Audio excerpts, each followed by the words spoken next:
Mesdames, Messieurs, bonsoir. L'actualité en ce lundi 12 décembre 2016.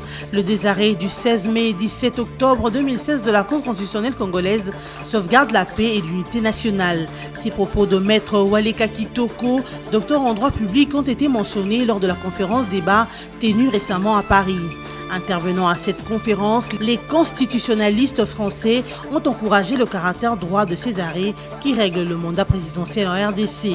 Et puis un évadé de la prison centrale de Kisangani sème la terreur dans le chef des femmes. Dans l'espace de 3 semaines, cet ex-prisonnier a violé 9 femmes, indique le bilan du consortium de l'ONG pour la protection des enfants et des femmes.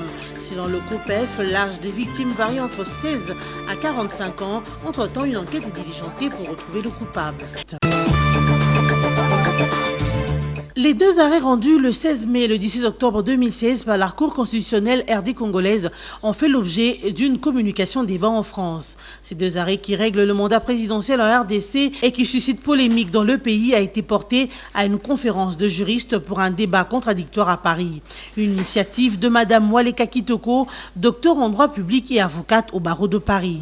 L'idée de cette communication m'est venue sur une interrogation relative à la situation constitutionnelle de la République démocratique du Congo. J'ai voulu recueillir l'avis des experts en droit constitutionnel sur un certain nombre de problèmes juridiques épineux, susceptibles d'avoir de lourdes conséquences sur la paix et la stabilité en République démocratique du Congo. Dans leur diversité d'opinions, leurs exposés riches et leurs réponses aux préoccupations des hommes d'affaires, des juristes, des hommes des médias et autres, d'éminents professeurs, ont entretenu les participants sur le caractère imposable de ces deux arrêts. Les intervenants Jean Dubois de Godusson, professeur agrégé de droit public et de droit constitutionnel, président honoraire de l'Université Montesquieu Bordeaux, Didier Mahus, président émérite de l'Association internationale de droit constitutionnel, professeur de droit constitutionnel à Air Marseille Université, maire de Samois-sur-Seine, sous la modération de Sébastien Rideau-Valentini, ont souligné que les deux arrêts de la Cour constitutionnelle de la RDC venait à combler ce qui aurait pu être un vide juridique à des lourdes conséquences pour un pays post-conflit et à démocratie jeune. Pour Maître Waleka Kitoko, initiatrice de cette conférence débat, ces deux arrêts sauvegardent la paix et l'unité nationale congolaise. Raison de son éclairage sur la pertinence de ces deux arrêts. Les intervenants constitutionnalistes français ont encouragé le caractère droit de ces arrêts. À la CENI de répondre aux attentes de la population congolaise en toute responsabilité. D'abord, je dois saluer le travail qu'a effectué Maître Kitoko, qui a réussi à faire venir quand même deux des constitutionnalistes les plus éminents, en tout cas en France, et qui nous ont expliqué finalement de façon assez claire qu'aujourd'hui, on peut dire que la République démocratique du Congo suit une voie démocratique dans le processus électoral qui est en cours.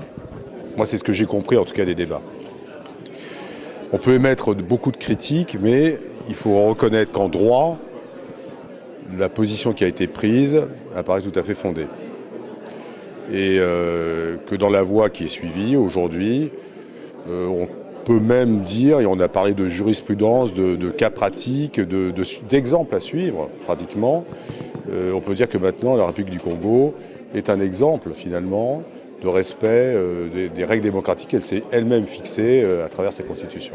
Oui, moi je crois que c'est la bonne thèse, mais pour une raison extrêmement simple, c'est que la constitution de la République démocratique du Congo prévoit le cas où l'élection n'a pas pu avoir lieu à temps, et de manière à ce que le nouveau président succède immédiatement à celui en fonction. Et puisqu'on dit que le président en fonction reste président tant que le successeur n'a pas été désigné. Donc on a une disposition qui est relativement claire, et moi je crois que c'est la bonne solution. On n'est pas dans un cas de vacances de la fonction présidentielle, on est dans un cas de continuité. Quand je dis cas d'école, ça veut dire que c'est un cas qui mérite qu'on s'y attache, mais ça ne veut pas dire un cas unique. On retrouve, si vous voulez, des situations comparables, mais pas identiques, dans d'autres pays. Et ce qui m'a intéressé, si vous voulez, c'est d'étudier le cas de la RDC, République démocratique du Congo, en voyant ce qui s'est passé dans d'autres pays en Afrique qui sont confrontés aux mêmes difficultés. où les cours, si vous voulez, sont confrontés à des situations de crise, à des situations de tension, de sortie de crise, et même, on demande quelquefois aux cours constitutionnels aujourd'hui d'intervenir alors qu'il y a un coup d'État. Donc il y a une situation nouvelle qui n'existe pas partout et je crois que c'est important pour nous d'y réfléchir, de tenir compte de ces éléments et d'en parler avec la RDC qui est de ce point de vue un cas d'école, mais pas un cas unique. Le rassemblement de l'opposition salue les avancées des négociations directes entre les acteurs politiques sous les bons auspices de la Conférence épiscopale nationale du Congo, CENCO. C'est ce qu'a fait savoir dimanche 11 décembre Bruno Tshibala, porte-parole de cette plateforme, sous la houlette de Etienne Tshisekedi. Cette annonce a été faite à l'issue d'une réunion extraordinaire tenue autour de Etienne Tshisekedi, président du comité des sages de ces regroupements de l'opposition. Tout en renouvelant sa confiance à l'endroit de l'initiative des bons offices de la CENCO, le rassemblement maintient sa pression pour une solution à la crise en RDC. Et pour ce, l'UDPS et ses alliés veulent voir les travaux retransmis en direct par la télévision nationale congolaise RTNC. Pour que l'opposition, tant nationale qu'internationale, soit informée, a poursuivi Bruno Tshibala. Et pour ce, l'UDPS et ses alliés veulent voir les travaux retransmis en direct par la télévision nationale congolaise RTNC. Pour que l'opinion tant nationale qu'internationale soit informée, a poursuivi Bruno Tshibala. Une prise de position exagérée selon la majorité aux négociations qui pense que retransmettre les pourparlers en direct ne permettrait pas aux acteurs de s'exprimer librement. Bruno Tshibala a ensuite annoncé que le président de l'UDPS devra s'exprimer à l'issue des négociations qui doivent se clôturer avant le 19 décembre. Les négociations directes qui ont débuté jeudi 8 décembre ont été suspendues pour reprendre mardi 13 décembre 2016. 9 femmes violées dans la commune de Kabondo à Kisangani en 3 semaines. Voilà le bilan dressé par le consortium de l'ONG pour la protection de l'enfant et de la femme, COPEF en sigle. Ce bilan a été porté à la connaissance du public le samedi 10 décembre au cours d'un point de presse. L'auteur de viol est un évadé de la prison centrale de Kisangani qui attaque et viole ses victimes avant de commettre son forfait, a affirmé Symphorien Kolomoni, coordonnateur de cette structure. Il a ajouté que le malfaiteur happe ses victimes lorsqu'il remarque qu'une femme se rend seule au champ ou encore à la source pour puiser de l'eau.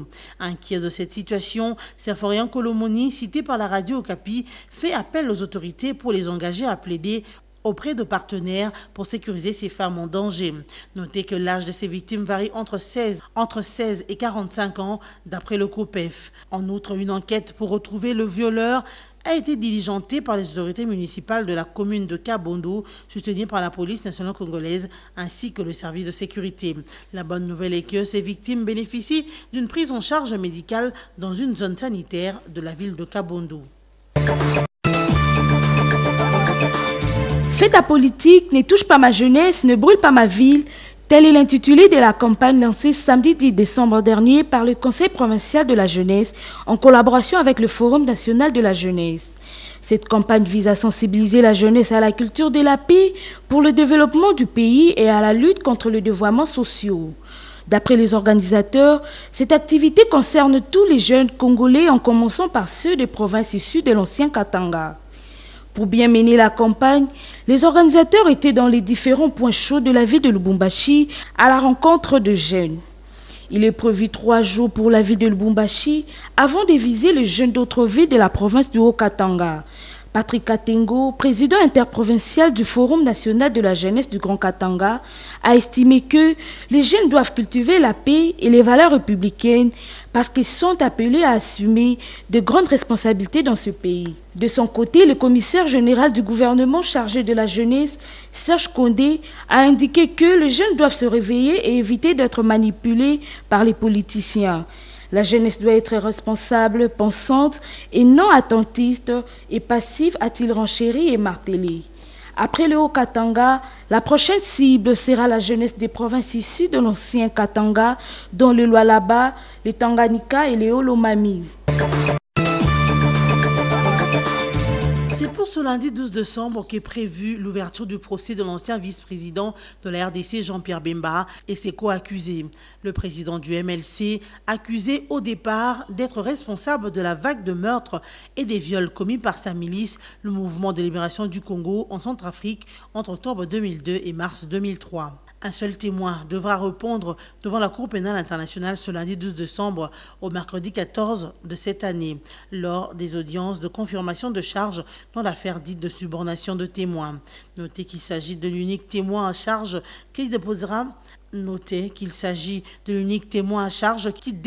contre les 5 co-accusés, d'autant plus que la Cour pénale internationale a refusé aux équipes de défense des témoignages oraux de leurs témoins, leur octroyant uniquement la seule possibilité de déposer leur récit aux experts par écrit.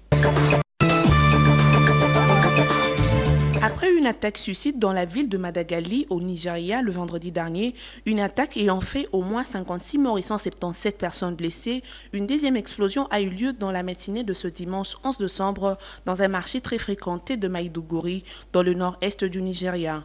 L'explosion a causé au moins 17 personnes blessées et 3 morts. Selon un témoin et la presse locale, ce double attentat aurait eu lieu simultanément aux alentours de 8h48 GMT. Présent sur le lieu, un membre de milice civile de la capitale du Borno a fait savoir à l'agence France Presse que 2 fillettes de 7 ou 8 ans se sont fait exploser dans cet attentat et que 17 autres personnes plus ou moins gravement blessées ont été évacuées. D'après les porte-parole de la police nigériane, Victor Isuku, qui a confirmé ce bilan, aucun groupe n'a revendiqué l'attaque. Mais le mode opératoire est proche de celui de la secte islamiste Boko Haram, a-t-il le fait suivre.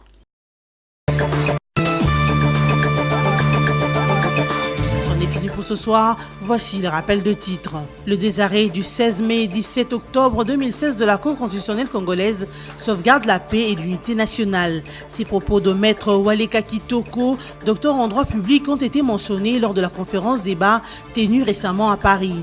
Intervenant à cette conférence, les constitutionnalistes français ont encouragé le caractère droit de ces arrêts qui règlent le mandat présidentiel en RDC. Et puis un évadé de la prison centrale de Kisangani sème la terreur dans le chef des femmes.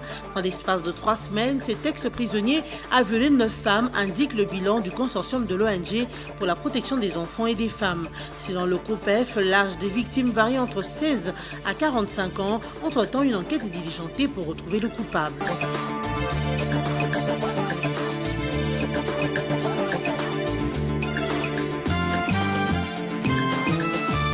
Heureuse semaine à vous tous qui suivez BSI TV. Mesdames, Messieurs, la revue de presse. La Prospérité Online écrit « Avant le 19 décembre 2016, RDC, Etienne Tshisekedi va parler ». Déjà dans un communiqué au nom du Conseil des sages du Rassemblement, Etienne Tshisekedi, qui au passage félicite la SANCO pour la médiation, parle de plusieurs avancées dans la conduite des choses.